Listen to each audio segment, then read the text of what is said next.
नमस्कार मित्रांनो, cricket live चॅनलवर स्वागत आहे सर्वांचं. सगळे आनंदी असाल अशी आशा आहे. आनंदी असायलाच पाहिजे. इंडिया जिंकली आज. मजा आली. सेमीफायनलमध्ये आपण पोचलो आहे. आता आपला सामना होणार आहे इंग्लंडसोबत वानखेडे स्टॅडियमवर. आणि इंग्लंड मला वाटतं कम्पेअर न्यूझीलंडपेक्षा बरे आहे. आपलं न्यूझीलंड साऊथ आफ्रिकेपेक्षा. शेवटी फायनलमध्ये आपल्याला न्यूझीलंड किंवा साऊथ आफ्रिकाच मिळणार आहे, पण ठीक आहे. इंग्लंड बीटेबल आहे. एवढी चांगली त्यांचा हे नाही आहे. हां, सध्या मॅच जिंकतात आहेत, पण ते असे जिंकत नाही आहेत की म्हणजे लो स्कोरिंग किंवा मरत कडत कसे तरी जिंकले ते. पण ठीक आहे, जिंकले ते लोक पण, नो डाऊट. पण आपण हरवू शकतो. म्हणजे वेस्ट इंडिजपेक्षा पण त्या म्हणजे कम्पॅरेटिव्ह वेस्ट इंडिजपेक्षा पण चांगल्या प्रकारे आपण त्यांना हरू शकतो.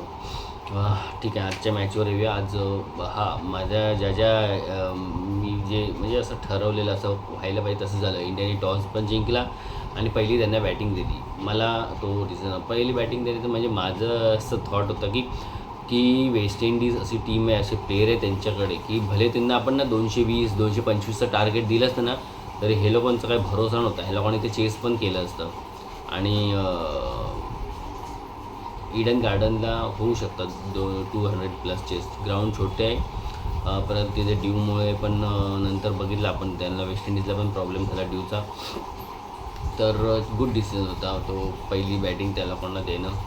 मग आपल्याला एक आणि देणं आणि त्याच्यानंतर ना मी ॲक्च्युली मला आपण त्यांना 200मध्ये रिस्ट्रिक्ट केलं ते चांगलं होतं. कारण त्यांची जी प्लेयर आहेत आणि त्यांचे जे खेळण्याचं स्टाईल आहे ते 200+ जायलाच पाहिजे ते. आणि चांगली गोष्ट हीच झाली की ते होल्डर आणि रोहन पॉवेल, ठीक आहे त्यांनी मारधाड केली लास्टला, पण त्यांची बाकीचे जे प्लेयर आहे त्या मानाने ती काहीच नव्हती. दोघं पण 160+ स्ट्राईक रेटने खेळले, पण त्यांच्याकडे मागे असे पण प्लेयर होते, तो शेफर्ड वगैरे, की ते 200+ स्ट्राईक रेटने पण मारणारे होते. तर ते लोक लास्टपर्यंत ही त्यांची पेअर राहिली, ते उलटं बरं झालं. आणि त्यांचा जो ओपनिंग पेअर जी होती ती पण इंडियाच्या उपयोगातच झाली. कारण पॉवर प्लेमध्ये पण त्यांना पाहिजे तशी स्टार्ट नाही व्हायची. आय होप किती 32 केले त्यांनी 33 बॉलमध्ये. रसन चेजने ठीक आहे 40 केले 25 बॉल्समध्ये. पण त्याच्याच जागेवर जर त्यांचा दुसरा जर ओपनर असता तर चांगली अजून स्टार्ट मिळाली असते. तर ह्या दोन गोष्टी खूप आपल्यासाठी फायद्याच्या ठरल्या. एकतर त्यांची ओपनिंग जी स्कोअर कमी झाला ह्याच्यामध्ये पॉवर प्लेमध्ये ते, आणि एंडसुद्धा त्यांचा पाहिजे तसा म्हणजे मला जे वेस्ट इंडिज आपण त्यांना ओळखतो त्याप्रमाणे नाही झाला. ते लोक 200+ जायलाच पाहिजे होते. पण ठीक आहे, आपले नंतरच्या 2-3 ओव्हर पण चांगल्या, बॉलिंग पण चांगली झाली. तर पहिलं तेच बॉलिंग चांगली झाली इंडियाकडून तशी बघा. 195 मोठा स्कोअर आहे नो डाऊट. आणि अशा प्रेशर मॅचमध्ये तर तो अजूनच खूप डिफिकल्ट होऊन जातो आणि झाला होता पण आपल्याला चेस करताना. त्या मनाने आपण चांगल्या प्रकारे हँडल केली सिच्युएशन असं मी म्हणेन. कारण West Indies player 33 bowler 32 runs नाही जमत. हॅथमायर ठीक आहे, त्यांनी चांगला स्टार्ट मिळालेला 27-12 बॉल्समध्ये, पण त्याचा विकेट खूप इम्पॉर्टंट होता आणि जो बुमराने काढला, नाहीतर तो घेऊन गेला असता 225.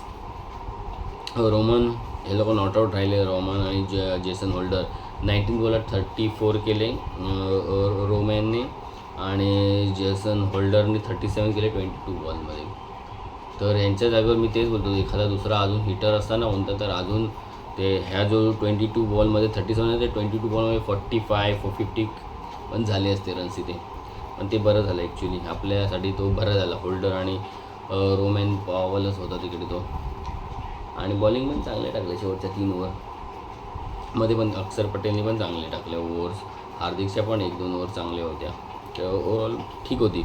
म्हणजे आपल्याला स्कोअर दिसतो एवढा मोठा झाला, 10 रन्स पर ओव्हर सगळ्या बॉलर्सनी घेतले, पण पिच पण तशी होती. तर 12 रन्स पर ओव्हर पण जाऊ म्हणजे जाण्याचे चान्सेस होते. पण त्या मनाने बॉलरने चांगली बॉलिंग टाकली. वरुण चक्रवर्तीने देखील सुद्धा. वरुण चक्रवर्ती अजून थोडा त्याचा रिदममध्ये नाही, अजून थोडा त्याचं जसं ते गुगली येते ना आणि स्टंपमध्ये घुसतो बॉल आणि तो बॅट्समॅनला खेळायला डिफिकल्ट जातो, तो बॉल त्याचा अजून दिसला नाही तसा. हा Bumrah 4 over 36 run in 2 wickets. इंडियनकडून ओपनिंग आज तशी झाली नाही. अभिषेक शर्मा आज मला राग आलेला त्याचा, काय कॅच सोडले यार, इझी कॅच यार, एवढं इझी वर गेलेली कॅच सोडली. आणि जी धावत येऊन पण एक अशी थोडी खाली कॅच होती, ती पण एवढी डिफिकल्ट नव्हती यार या लोकांसाठी, घ्यायला पाहिजे होतं. अभिषेक शर्मा इंडिया कॅचिंगवर खूप फोकस करायला पाहिजे. एक कॅच किती भारी पडू शकते माहिती आहे. नशीब तो होल्डरची कॅच होती ती एवढी भारी नाही पडली. आणि रुस्टन चेजची पडली तर मला वाटतं 15-16 रनवरच होता रुस्टन चेज, आणि तेव्हा त्याची कॅच सोडली आणि त्यांनी 40+ केले. पण ती कॅच घ्यायला पाहिजे. त्या लोकांनी बघितली एकच कॅच फक्त होल्डरकडून सुटली, बाकीच्या त्यांनी सगळ्या, अभिषेकची स्वतःची कॅच किती वर गेलेली, हॅथमायरने किती इझिली घेतली. तिलक वर्माची पण कॅच त्यांनी जम्प मारून घेतली आणि त्याचं स्पष्ट दिसतोय तो असा जम्प करतोय, त्याचं पोट एवढं मोठं असं, तरी त्यांनी ती कॅच घेतली. तर इंडियनला पण त्या फिल्डिंगमध्ये एफर्ट करावे लागणार.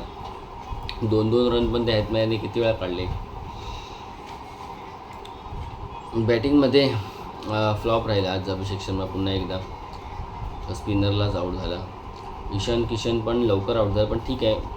तर म्हणजे चांगले 1-2 शॉट मारले ते त्यांनी चांगले मारले. अभिषेकसारखा तो हे वाटला नाही, म्हणजे खूप काय बोलतात त्याला खूप कठीण जात होतं वगैरे स्ट्राईक करणं. पण शॉट पण चांगला त्याचा कनेक्ट झालेला, पण लकीली तिथे फिल्डर ठेवलेला आणि कॅच घेतली त्यांनी चांगली बाउंड्रीवर. तिथे 2 विकेट लवकर गेले. पण संजू सॅमसन भाई हॅट्सअप आहे. मला तसा तो एवढा पर्सनली मी त्याला लाईक नाही करत, कारण त्याला खूप चान्स पण मिळाले पण तेवढं त्यांना ॲडव्हान्टेज घेतला नाही. खेळतो कधी तर असा खेळतो की त्याच्यासारखा बॅट्समन नाही कोण. आणि मग त्याचं ते 2-3 मॅचमध्येच खेळतो चांगलं, पण नंतर त्याचं 7-8 मॅच अशा जातात की त्याच्यात परफॉर्मन्सच येत नाही. मग ते म्हणून त्याला मध्ये तर टीमच्या बाहेर बसावं लागलेलं. नाही तर पहिला प्रेफरन्स त्याला होता, पण त्याचा फॉर्म खराब होता, सॉरी, म्हणून त्याच्या जागेवर ईशान किशनला घेतलं. तर ईशान किशनचा पण फॉर्म बऱ्यापैकी आहे. ह्या मॅचला रन नाही झाले, पण ठीक आहे. तर संजू सॅमसन खूप म्हणजे खूप जबरदस्त इनिंग केला आज. आणि मेन म्हणजे त्याच्या इनिंगमध्ये ना असं एक पण रिस्की शॉट नव्हता, आणि मॅच्युरिटी भरपूर होती बॅटिंगमध्ये. असं नाही तो नुसतं मारायलाच जातो आहे हार्ड हिटिंग.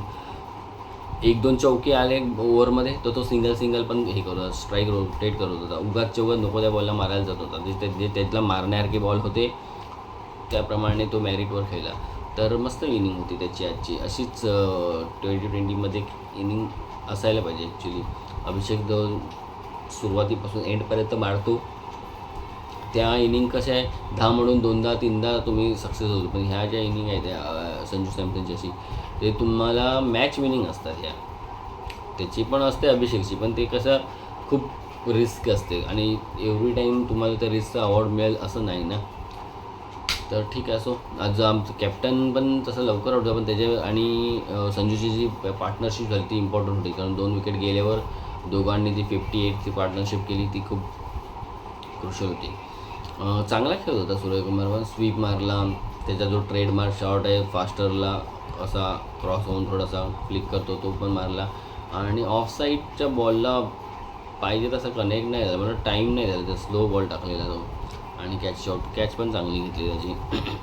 तिलक वर्मा पण 2 केले, दोन्ही मॅच चांगला खेळला तो. त्या दिवशीचे 44 रन्स केले आणि आजचं पण, कारण त्यांनी मोमेंटम तिथे तुटायला दिलं नाही. सूर्यकुमार आऊट झाला, पण ह्यांनी आल्या चांगल्या स्ट्राईक रेटने खेळत होता तो.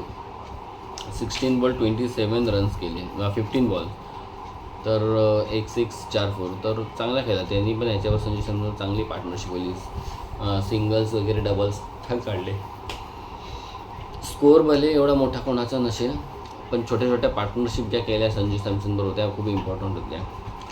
संजू सॅमसनचा सेकंड हायेस्ट हाच होता तिलक वर्मा 27. त्यानंतर हार्दिक पण आज त्याचा पाहिजे तसे लागले नाही, पण ठीक आहे. 17 रन्स केले 14 बॉलात.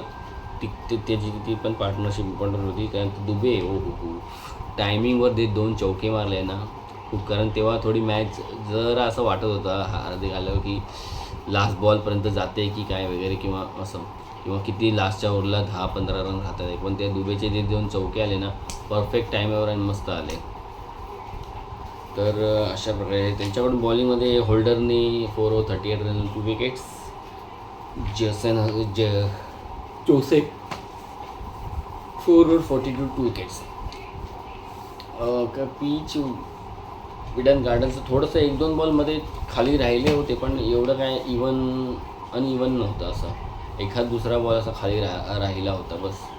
त्याच्याशिवाय ड्यू आली लास्टला, त्यामुळे त्यांना लास्टच्या 4-5 ओव्हरमध्ये खूप त्यांना मुश्किल झालं चांगल्या लेंथवर बॉल वगैरे टाकणं.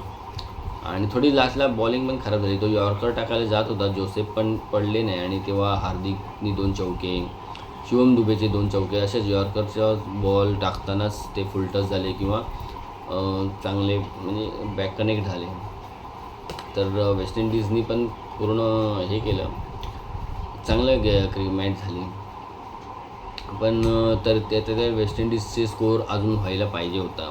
जशी त्यांची बॅटिंग आहे, जी स्टाईल आहे आणि जे जसं पिच होतं त्याप्रमाणे ते व्हायला पाहिजे. स्कोअरिंग त्यांचं कमी होण्याचं कारण म्हणजे एक शाय होप, आणि दुसरं म्हणजे ह्या दोघांनी पाहिजे तसा एंड, म्हणजे जसं वेस्ट इंडिजची स्टाईल आहे 160 ठीक आहे. हे जे म्हणजे बोलू शकतो पाकिस्तान, श्रीलंका यांच्यासारखे जे प्लेयर आहेत, म्हणजे सॉरी ते लोक 160 स्ट्राईक रेट त्यांच्यासाठी खूप आहे. पण आजकालच्या ह्याच्यात जेव्हा डेप्थ ओव्हर येतात तेव्हा आणि जे खेळत असतात तेव्हा त्यांचा 180 ते 200 त्यांचा स्ट्राईक रेट असतो चांगल्या टीमचे येतं. आणि हे लोक वेस्ट इंडिजचे असे प्लेयर आहेतच, पण माहिती नाही त्यांना पाहिजे तेवढी पण त्यांच्या म्हणजे त्यांनी केले 6 वगैरे चांगले मारले होल्डरनी, पण तरीसुद्धा एकाचा 168 होता स्ट्राईक रेट आणि एकाचा काहीतरी 158 होता. तर याच्यापेक्षा जास्त पाहिजे होतं, तेव्हा कुठे त्यांचा स्कोअर 200+ झाला असता आणि तो व्हायलाच पाहिजे होता. आणि मग मॅच जरा अजून हे झाली असती. आता पण क्लोज झाली तशी, नाही असं नाही, चांगली झाली मॅच. आणि इंडियासाठी प्लस तेच होतं की इंडियानी जी पॉवर प्ले पहिली बॉलिंग केली तीच खूप त्यांच्यासाठी इम्पॉर्टंट झाली. आणि शेवटच्या 3 ओव्हर्स आणि संजू सॅमसनची इनिंग्स यार सुपर इनिंग्स होती, मस्त. काय क्लासिकल बॅटिंग केली त्यांनी यार, मजा आली. असे आडेतिरडीचे शॉट नाही, काय नाही, रिस्की पण एक शॉट असं वाटलं नाही अरे बापरे ते प्लेयर आहे किंवा काय आहे. तर मस्त एकदम साफसुथरी इनिंग होती, मजा आली बघायला. आता होप इंग्लंडला पण आपण हरवू, कारण इंग्लंड मला तरी नाही एवढी स्ट्रॉंग वाटत आहे. ओपनिंग त्यांची फ्लॉप आहे एकदम. फिल सॉल्ट, बटलरचे रन नाही होते. हॅरी ब्रूक फक्त 2 इनिंग्स, ते पण 100 आहे त्याची, एक नेपाळबरोबर 50 आहे आणि त्या दिवशी न्यूझीलंडबरोबर 27 केले. याच्याशिवाय त्याची काही मोठी इनिंग्स नाही, तर त्याला पण हे करू शकतो. आणि बाकी त्यांचे बॅट्समन एवढे पण फॉर्ममध्ये, विल जॅक आहे थोडाफार, पण त्यांनी मोठा स्कोअर 50+ अजून नाही झाला आहे. छोट्या इनिंग्स आहे त्याच्या इम्पॉर्टंट. टॉम बँटन, परत बेथल वगैरे हे बॅट्समन आहेत, पण ते मी जेवढं बघितलं तेवढे ते इफेक्टिव्ह वाटले नाही मला तरी. हां, त्यांचे बॉलर थोडे आहे, जॉफ्री आर्चर, आदिल रशीद, ते रेहानला खेळतं तो एक, आणखीन सॅम करन. हां, हे बॉलिंग त्यांची आहे थोडीफार, म्हणजे बॉलर चांगले. बॅटिंग ते आहेत चांगले बॅट्समन, ते एवढे पण फॉर्ममध्ये नाहीत.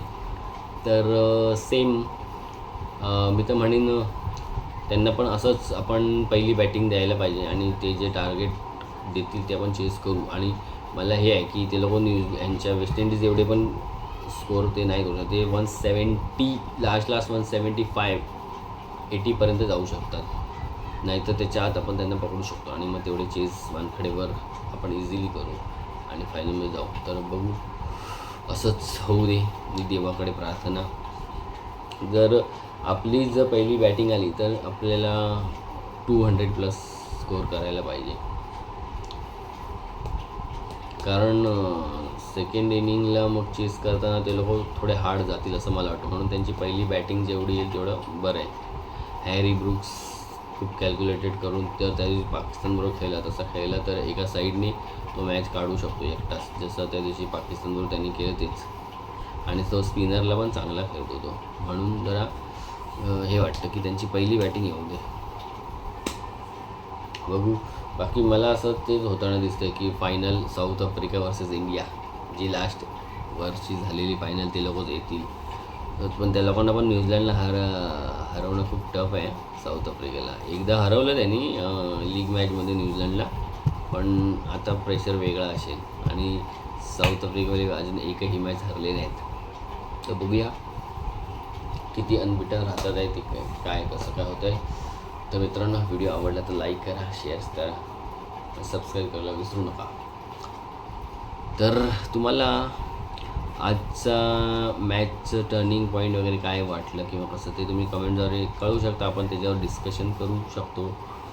माझ्यासाठी टर्निंग पॉईंट तेच होता, त्या लोकांनी जे फिनिश त्यांच्याकडून तेवढं लास्टला झालं नाही वेस्ट इंडिजकडून. चांगलं त्यांनी मला तरी वाटतं 20 रन तरी कमी केले त्या लोकांनी, ज्याप्रमाणेची त्यांची बॅटिंग आहे. चलो बाय.